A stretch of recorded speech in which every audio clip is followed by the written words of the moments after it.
Distinguished faculty, accomplished students, family, friends, and loved ones.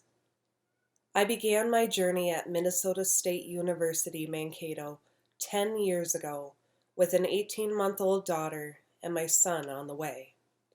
It is with an overwhelming spirit of gratitude that I am here today, in my home, proudly graduating with my creative writing degree as a single working mother of a now 10-year-old and 12-year-old.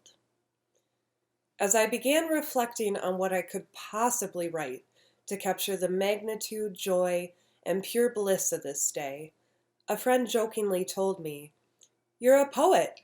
Maybe you should write a poem." I began thinking about the comment and realized there could be no greater poem read today than the one each of you have already begun. You see, to write a successful poem, you must first learn the craft, a strong command of language and form, much like you have all learned the skills and knowledge of your trade during your undergraduate career.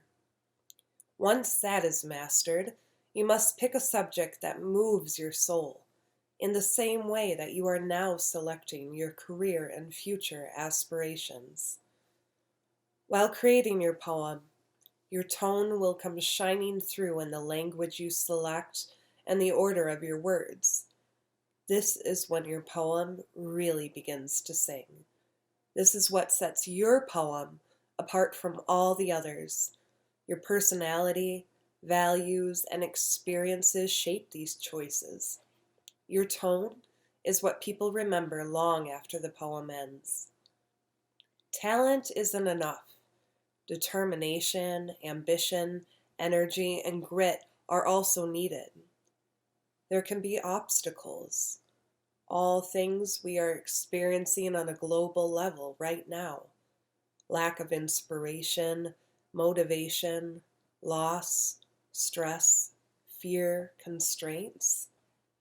These obstacles are things you have and will continue to overcome with strategic and sometimes lengthy revisions. The most beautiful thing about poems is the meaning that comes through, between the lines, from the most creative part of your minds. This is what makes your poem a legacy. This is what makes you one of a kind. As you go forward from this day, celebrate yourself, sing of yourself, and remember, the poetry is already inside of you. Congratulations, class of 2020.